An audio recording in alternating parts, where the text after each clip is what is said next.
الحمدللہ رب العالمین والصلاة والسلام علی سید المرسلین اما بعد فاعوذ باللہ من الشیطان الرجیم بسم اللہ الرحمن الرحیم۔ روحانی وظائف چینل کی جانب سے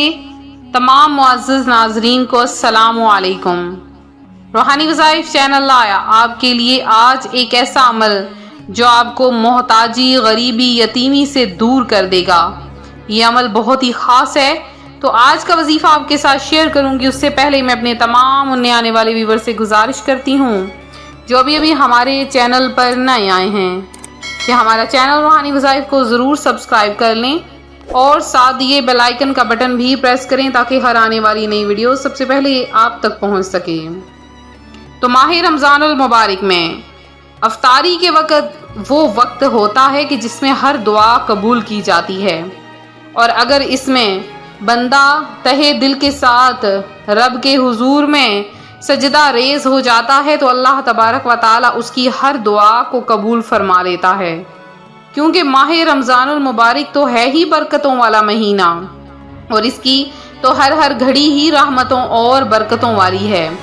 تو جو کوئی ماہ رمضان المبارک میں کثرت کے ساتھ دعائیں مانگتا ہے، اللہ تبارک و تعالی کثرت کے ساتھ ہی اسے عطا فرما دیتا ہے، کیونکہ وہ رحیم رب، وہ غفور رب اپنے بندے کے لیے ہر دعا، ہر حاجت کو آسان کر دیتا ہے۔ کیونکہ ماہ رمضان جو کہ اپنی عظمتوں، برکتوں، رحمتوں، مغفرت و فضیلت کے اعتبار سے تمام دوسرے مہینوں سے ممتاز ہے، اور یہی وہ ماہ ہے جس میں قرآن مجید کا نزول ہوا۔ یہی وہ مہینہ ہے جس میں جنت کے دروازے کھول دیے جاتے ہیں اور جہنم کے دروازے بند کر دیے جاتے ہیں۔ ماہ رمضان کی فضیلت و اہمیت کی وجہ سے نبی کریم صلی اللہ علیہ وآلہ وسلم رمضان کی آمد سے پہلے ہی اس کی تیاری شروع فرما دیتے، اور جب رمضان المبارک تشریف لے آتا تو آپ کی عبادت و ریاضت، ذکر و دعا اور تلاوت قرآن میں عام دنوں کی نسبت کافی اضافہ ہو جاتا تھا۔ تو رمضان المبارک میں پیارے آقا صلی اللہ علیہ وآلہ وسلم کے مختلف معمولات رہتے کہ جب رمضان کا مقدس مہینہ اپنی رحمتوں کے ساتھ سایہ فگن ہوتا تو آپ صلی اللہ علیہ وآلہ وسلم صحابہ کرام کو مبارکباد اور خوشخبری دیتے۔ حضرت سیدنا ابو ہریرہ رضی اللہ تعالیٰ عنہ فرماتے ہیں، اللہ پاک کے آخری نبی صلی اللہ علیہ وآلہ وسلم نے اپنے صحابہ کو خوشخبری دیتے ہوئے ارشاد فرمایا، تمہارے پاس برکت والا مہینہ آ چکا ہے، اللہ پاک نے تم پر اس کے روزے فرض فرمائے ہیں، اور تمہارے لیے مہینے کا قیام یعنی نماز تراویح سنت ہے۔ جب ماہ رمضان آتا ہے تو جنت کے دروازے کھول دیے جاتے ہیں اور جہنم کے دروازے بند کر دیے جاتے ہیں، شیاطین جکڑ دیے جاتے ہیں، اور اس میں ایک رات ایسی ہے جو 1000 مہینوں سے بہتر ہے۔ تو روحانی وظائف کے پیارے پیارے اور معزز ترین ناظرین، تلاوت قرآن اور صدقہ و خیرات کرنا نبی پاک صلی اللہ علیہ وآلہ وسلم کی عادت مبارکہ کا حصہ تھا۔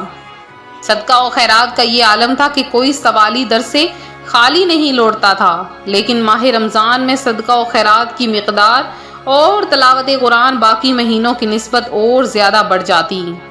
رسول اللہ صلی اللہ علیہ وآلہ وسلم لوگوں میں سب سے بڑھ کر سخی تھے، اور رمضان شریف میں جب بھی حضرت جبرائیل علیہ السلام آپ کی خدمت میں آتے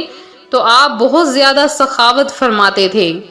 جبرائیل امین رمضان المبارک کی ہر رات میں ملاقات کے لیے حاضر ہوتے اور قرآن عظیم کا دور فرماتے تھے۔ تو ماہ رمضان المبارک میں جس میں ہر گھڑی ہی رحمتوں اور برکتوں والی ہے، تو آپ کے اگر گھر میں آپ کے دروازے پر کوئی فقیر آ جاتا ہے، کوئی محتاج آ جاتا ہے، کوئی مانگنے والا آ جاتا ہے، تو ہرگز اسے خالی نہ لوٹایا کریں۔ ماہ رمضان المبارک میں جب افطاری کا وقت آتا ہے تو بالکل کھانے پکانے سے جب پکانا وغیرہ ہو تو جلدی سے بنا لیا کریں، کیونکہ افطاری کا وقت تو دعائیں مانگنے کا وقت ہے، اس وقت ہر حاجت، ہر دعا قبول ہو جاتی ہے۔ تو جو کوئی ماہ رمضان المبارک میں افطاری کے وقت اللہ تبارک و تعالیٰ سے کثرت کے ساتھ مانگتا ہے تو اللہ تبارک و تعالیٰ اسے ضرور عطا فرماتا ہے۔ تو مانگنا کیا ہے؟ اپنے لیے جنت مانگنی ہے، اپنے لیے جہنم سے پناہ مانگنی ہے، اور اپنے لیے رزق مانگنا ہے، اپنے لیے اس دنیا و آخرت کے لیے سب کچھ مانگ لینا ہے، جو کچھ چاہیے ہر چیز مانگ لیجئے۔ اپنے والدین کے لیے دعا کیا کریں، اپنے رشتہ داروں کے لیے، اپنے پڑوسیوں کے لیے، سب کے لیے دعا مانگا کریں، کیونکہ اگر آپ چاہتے ہیں آپ کے حق میں کوئی دعا قبول ہو تو سب سے پہلے اسے دوسروں کے لیے مانگا کریں۔ تو آپ نے کیا کرنا ہے، ماہ رمضان المبارک میں ان 2 دنوں میں 10 اور 11 رمضان المبارک افطاری سے آپ نے پہلے ایک تسبیح پڑھ لینی ہے۔ جب آپ کے ہاتھ میں کھجور ہو تو آپ نے ایک تسبیح آیت کریمہ کی پڑھ لینی ہے۔ ان 2 دنوں میں صرف آپ یہ عمل کریں تو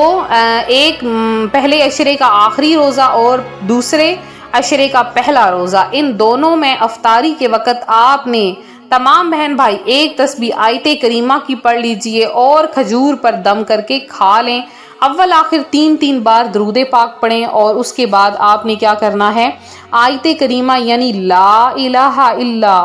انت سبحانک انی کنت من الظالمین، تو آپ نے اس کو کھجور پر دم کرنا ہے اور اس کے بعد آپ نے اس کھجور کو افطاری کر کے کھا لینا ہے۔ جب آپ اس کو افطاری کے بعد کھا لیں تو دعا کے لیے ہاتھ اٹھائیں، 1 مرتبہ سورہ اخلاص پڑھیں اور پھر اپنے رب سے مانگ لیں۔ آپ جو بھی دعا مانگیں گے اللہ تبارک و تعالیٰ آپ کی ہر دعا قبول کرے گا، غیبی مدد ملے گی، ہر حاجت پوری ہوگی، ہر مراد برائے گی، ہر خواہش پوری ہو جائے گی۔ تو مانگ لیجئے۔ ماہ رمضان المبارک کی ہر گھڑی ہی رحمتوں بھری ہے، اس میں مومن کی ہر دعا قبول کر لی جاتی ہے۔ تو رب تعالیٰ سے بے شمار مانگیے، بے انتہا مانگیے، اور جتنا ہو سکے زیادہ سے زیادہ ذکر اللہ کیجئے، نوافل ادا کیجئے اور کثرت کے ساتھ عبادت کیجئے۔ ماہ رمضان المبارک میں سونا بھی عبادت ہے، جاگنا بھی عبادت ہے، روزے دار کی ہر گھڑی ہی عبادت ہے، حتیٰ کہ اس کے منہ کی جو بو ہے، اللہ تبارک و تعالیٰ فرماتا ہے کہ روزہ دار کے منہ کی بو مجھے مشک سے بھی زیادہ عزیز تر ہے۔ تو یہ تھا ہمارا آج کا عمل، ہمارا آج کا روحانی وظیفہ جو روحانی وظائف چینل آپ کے لیے لایا ہے۔ تو میرے جن بہن بھائیوں نے خصوصی دعاؤں میں اپنا نام شامل کروانا ہے وہ فوری طور پر کمنٹ میں میسج کر دیجئے۔ آپ ملک کے جس حصے سے بھی تعلق رکھتے ہیں، پاکستان سے، آپ ملک سے باہر جہاں سے بھی تعلق رکھتے ہیں، جس صوبے سے تعلق رکھتے ہیں، فوری طور پر ہمیں کمنٹ کیجئے، انشاءاللہ العزیز آپ کا نام خصوصی دعا میں ضرور شامل کیا جائے گا۔ 20 بار درود پاک پڑھ کے ضرور آپ لوگ دعا میں اپنا نام شامل کروائیں، تو انشاءاللہ العزیز آپ کا نام دعا میں شامل بھی کیا جائے گا اور آپ کے لیے خصوصی دعا بھی کی جائے گی۔ اگر آپ ہم سے کوئی مسئلہ ماہ رمضان المبارک کے حوالے سے پوچھنا چاہتے ہیں تو آپ فوری طور پر ہمیں کمنٹ کیجئے اور اپنا مسئلہ ہم سے ڈسکس کیجئے، انشاءاللہ العزیز ہماری ٹیم آپ کا میسج ہم تک ضرور پہنچا دے گی۔ تو ملتے ہیں اپنے اگلے وظیفے کے ساتھ، دعاؤں میں یاد رکھیں، اپنا خاص خیال